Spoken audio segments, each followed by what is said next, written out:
Alors, ce qu'on retient dans l'actualité pour aujourd'hui, d'abord, la Grotte des Fées, c'est le Musée québécois de l'agriculture et de l'alimentation de la Pocatière qui propose une activité culturelle et immersive inédite cet été, soit la projection du court-métrage La Grotte des Fées. Ça commence d'ailleurs aujourd'hui et c'est pour tout l'été. Cette œuvre inspirée d'une légende locale transporte les spectateurs au cœur d'un récit enchanteur et historique, ancré dans la guerre de la conquête 1759. C'est pas d'hier qu'on a des guerres. Ce film est réalisé par la cinéaste et visionnaire Louise Lamar, qui fait partie du projet Québec Fantastique, un sentier de légende. C'est une série de 10 courts-métrages en développement. Chaque film qui met en lumière une légende ancrée dans les différentes régions du Québec, dont l'île d'Orléans, l'île aux Coudres, également le Bas-Saint-Laurent et la Gaspésie. L'objectif étant de marier tradition orale, paysage québécois et technologie immersive dans une démarche à la fois éducative et artistique. Donc, c'est à voir, ça commence aujourd'hui et c'est au Musée du québécois de l'agriculture et de l'alimentation de la Pocatière. Madame Gabrielle Brisebois, qui nous annonçait par voie de communiqué, qui est conseillère actuellement à la ville de Montmagny et qui est candidate à la mairie de Montmagny pour les élections du 2 novembre prochain, qu'elle a maintenant un site web accessible à l'adresse www.montmagnygabrielle.com qui propose aux résidents de Montmagny une plateforme pour en apprendre davantage sur les idées présentées, les enjeux abordés et la façon de participer à la réflexion collective autour de l'avenir de la municipalité.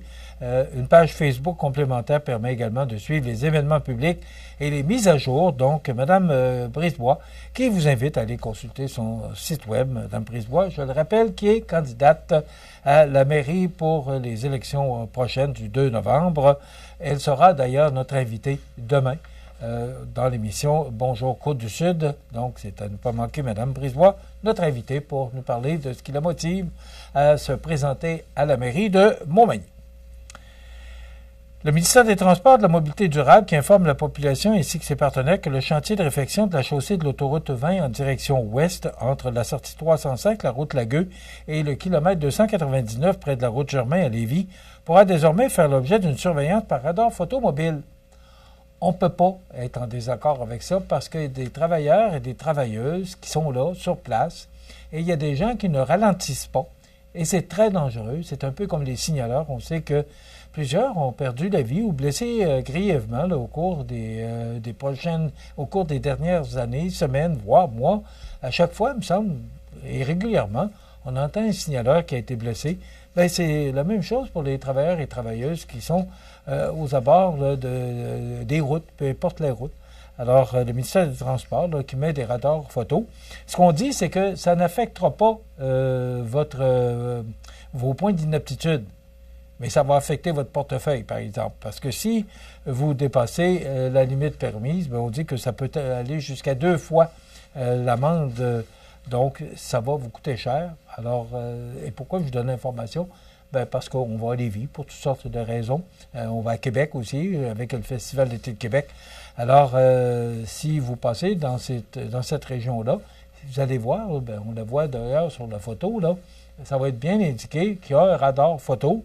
Alors, ralentissez, pas simplement pour ne pas payer d'amende, mais pour éviter des accidents ou encore blesser des gens qui sont sur place, les travailleurs et travailleuses du ministère. La Fédération des Canadiennes des contribuables qui monte au front et presse le premier ministre François Legault d'abandonner son projet d'interdire la vente de voitures neuves à essence et au diesel d'ici 2035.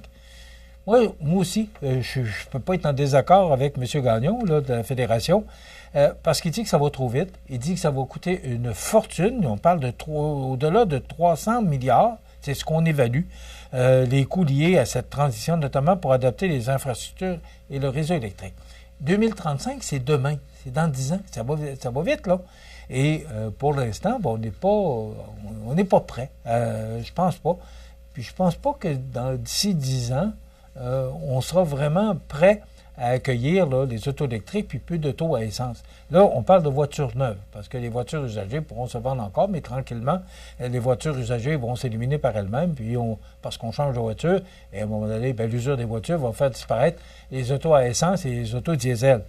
Mais tout ça va prendre un certain temps. Mais là, M. Legault dit 2035, plus de vente de voitures. Et ce que j'apprenais dans cette nouvelle-là, c'est que les concessionnaires, les gens qui vendent des voitures, s'ils ne respectent pas les dates citées par ce communiqué, peuvent faire face à de lourdes amendes. Alors, la Fédération qui s'appuie sur des données de Ressources naturelles Canada pour dire que ça coûterait 300 milliards, probablement d'ici 10 ans, pour être prêt, mais pas sûr qu'on va être prêt. Puis M. Nicolas Gagnon, qui nous donne ce communiqué, qui nous livre ce communiqué, dit que pas sûr qu'on va être prêt aussi. À suivre, mais on n'a pas fini d'en entendre parler. Et surtout, là, qu'on vient de couper, il y avait de généreuses subventions, là, qui se sont terminées le 31 décembre. Ça pouvait aller jusqu'à 12 000 de subventions, Québec et Ottawa. Et là, de mois en mois, on diminue ces subventions-là. Alors, c'est de moins en moins intéressant pour les gens de se munir d'un véhicule électrique. Ça l'était, puis on a vu l'arrivée de beaucoup, surtout au mois de décembre, ça a été un bon mois pour les concessionnaires automobiles qui ont dû vendre passablement de voitures électriques parce qu'il y avait des subventions très alléchantes. Mais là, M. Legault qui dit, là, il faut être prêt pour 2035, puis là, d'un autre côté, il dit, là, il faut couper les subventions. Alors, ça peut pas bien fonctionner. Ça ne fonctionne pas bien non plus parce que ça coûte trop cher pour se munir d'une voiture électrique, du moins pour l'instant. Mais il y a des rabais que les concessionnaires donnent là, pour combler, mais il paraît que ça ne comble pas complètement la subvention, mais il y a des rabais, vous n'avez qu'à vous informer, chez les concessionnaires. Et l'été chaud là, qui présente les 11 et 12 juillet, du country à son meilleur sur la place Montel.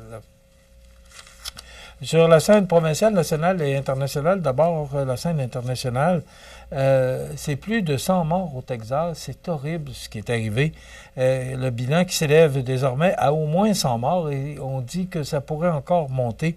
Donc 84 dans le seul comté de Kerr, le plus durement touché et devrait encore s'alourdir selon les autorités. On parle de 27 enfants et moniteurs qui participaient à un camp d'été. Quelle tragédie! C'est la première fois qu'on vit une telle tragédie au Texas et c'est tout simplement naturel. C'est une inondation, ce sont des pluies diluviennes qui sont tombées sur cette région-là, qui a causé des inondations. Et les gens n'ont pas pu être alertés à temps. Vous savez, quand il y a des crues aussi soudaines, là, je ne sais pas si vous avez remarqué, en fin de semaine, et même hier, là, le niveau de la rivière du Sud, là, qui avait passablement monté, avec la température qu'on a connue au cours des dernières heures, a fait diminuer le niveau de la rivière du Sud, mais ça commençait à être passablement élevé. Il fallait que les pluies cessent, ce qui a contribué à diminuer, ou du moins stopper, la montée de la rivière du Sud. 106 employés promus cadres à Santé Québec, c'est l'arrivée de Santé Québec qui a fait grossir le nombre de cadres dans le réseau alors que plus de 100 professionnels ont obtenu un poste de cadre lors de leur intégration dans la nouvelle société d'État. Au total, 106 personnes ont obtenu cette promotion au cours de la dernière année. Dans plusieurs cas, ils ont maintenant un salaire équivalent ou légèrement supérieur à ce qu'ils touchaient auparavant au ministère de la Santé. Alors, c'est selon Éric Yvan Lemay du Journal de Québec. On s'imagine toujours qu'on va finir par former les valves un peu, puis vous savez, l'éducation et la santé, ce sont les deux ministères qui coûtent le plus cher au gouvernement. Quand on lit ça, qu'on regarde ça, qu'on entend ça, on dit « il y a quoi que je ne comprends pas ». Mais, pas de commentaire. Lyon est racheté pour des pinottes. Ben oui, ce constructeur d'autobus électriques, c'est selon Michel Girard du Journal de Québec, ça dépasse l'entendement de voir la compagnie électrique Lyon se faire racheter pour le dérisoire somme de 6 millions de dollars, alors qu'à la fin mai 2021, la capitalisation boursière de Lyon atteignait 4,68 milliards de dollars. Bien d'autres nouvelles, mais entre autres, cesser d'inviter les voleurs sur les réseaux sociaux. En passant, c'est Francis Alain du Journal de Québec qui nous dit sur les réseaux sociaux, arrêtez de dire que vous partez en vacances. Parce qu'il y a du monde qui vous regarde et vous lise, puis qui vous disent « Ah, il est parti pour 2 semaines. » Vous savez ce qui peut arriver. Alors, prudence, évitez de dire que vous partez en vacances sur les réseaux sociaux, parce qu'il y a beaucoup de monde là-dessus. Demain, je l'ai mentionné, on reçoit Mme Gabrielle Brisebois, conseillère municipale, au siège numéro 6 et candidate au poste de maire. Et Audrey Saint-Pierre nous montrera les trouvailles qu'elle a exécutées à l'animalerie Montmagny.